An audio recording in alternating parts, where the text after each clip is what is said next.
The Gifts of Imperfection. Let go of who you think you're supposed to be and embrace who you are by Brené Brown. This is a profound exploration of what it means to live authentically in a world that often demands conformity and perfection. Rooted in Brown's qualitative research as a social scientist specializing in shame, vulnerability, courage, and authenticity, the book transcends the self-help genre by offering a framework for wholehearted, living a way of engaging with life from a place of inherent worthiness. Rather than summarizing the book, this analysis delves into the deeper meanings of its core concepts, the emotional and philosophical underpinnings of its 10 guideposts, and the transformative implications of embracing imperfection as a source of strength, connection, and purpose. Through personal anecdotes, research insights, and practical guidance, Brown challenges readers to confront deeply ingrained cultural narratives and psychological barriers, inviting them to reimagine vulnerability as a radical act of courage. At its heart, The Gifts of Imperfection posits that imperfection is not a flaw to be eradicated, but a gift that unlocks human connection and personal growth. Brown's concept of wholehearted living is a call to reject the societal pressures that equate worth with productivity, appearance, or achievement. She defines wholeheartedness as the capacity to live with courage, compassion, and connection, rooted in the belief that one is enough as they are. This idea is revolutionary in a culture that thrives on scarcity, the pervasive sense of never enough time, success, beauty, which Brown identifies as a primary driver of shame.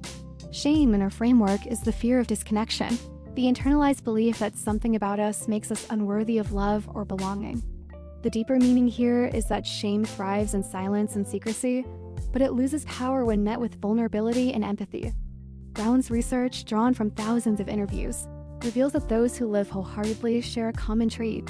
They believe they are worthy of love and belonging, not because of perfection, but despite their flaws.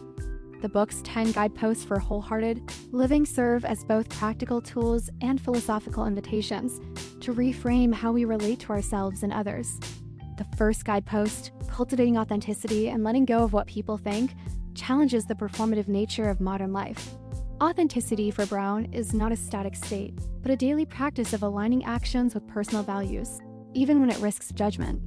The deeper meaning lies in its rejection of external validation as a measure of self-worth. In a world amplified by social media, even more so in 2025 than when the book was published, the pressure to curate a perfect self is relentless. Authenticity becomes an act of rebellion, requiring courage to show up as one's true self, flaws, quirks, and all. The second guidepost, cultivating self-compassion and letting go of perfectionism, digs into the psychological toll of striving for flawlessness.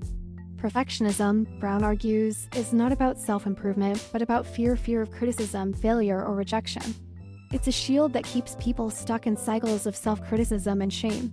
Self-compassion, drawing on Kristin Neff's framework, involves 3 elements: self-kindness, treating oneself gently in moments of failure, common humanity, recognizing that suffering is universal, and mindfulness, observing emotions without being consumed by them.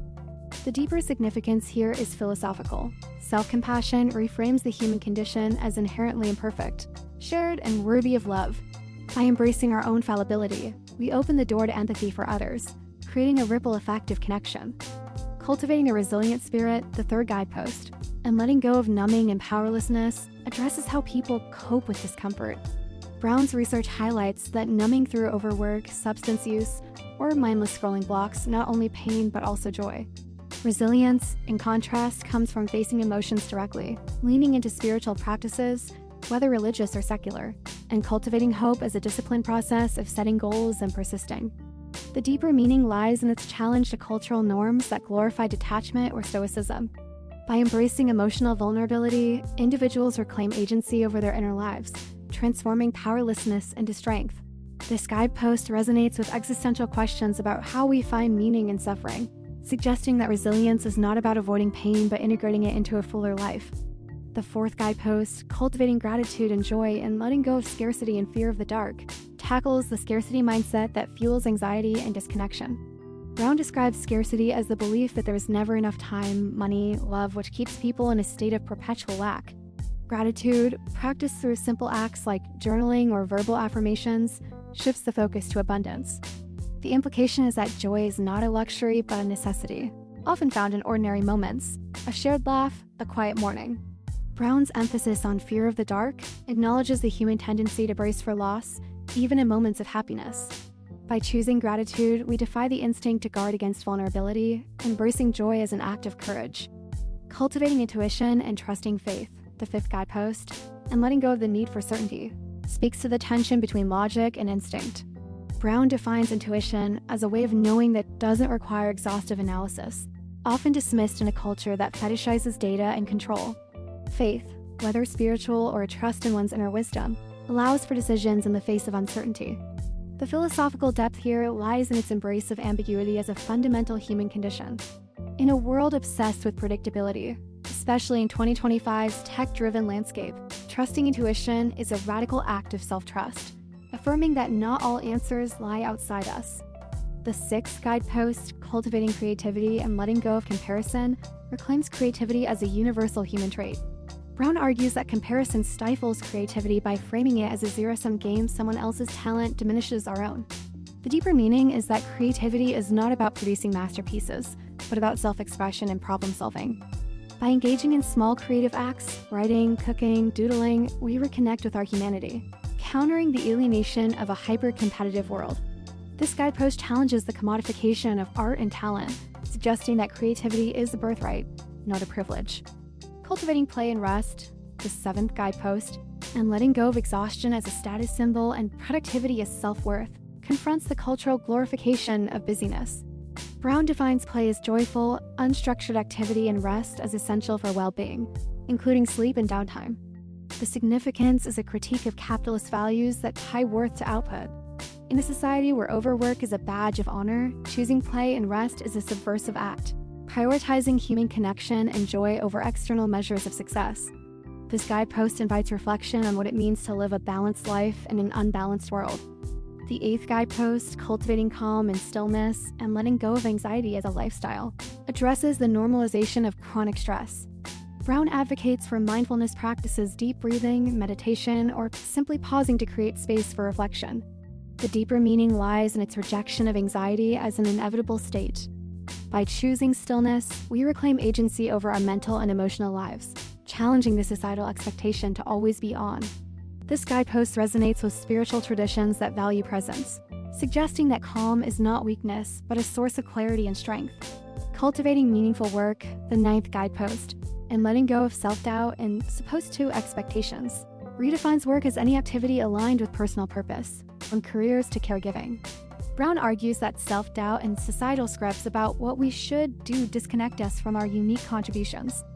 The implication is that meaning is subjective and personal, not dictated by external markers of success.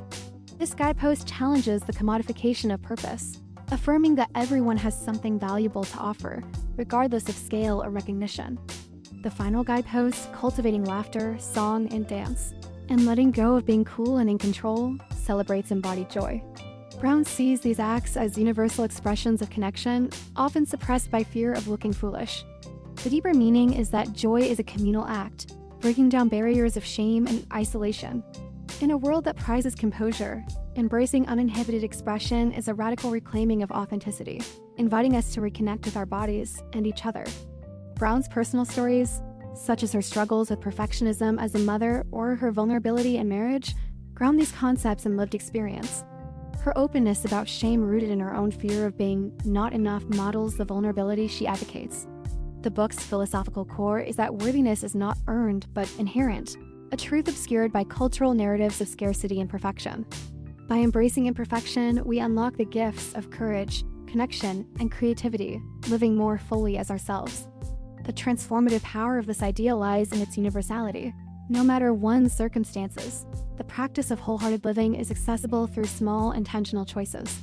While critics note that the book's optimism may not fully address systemic barriers or deep trauma, its strength is its invitation to start where we are, using vulnerability as a bridge to a more authentic, connected life.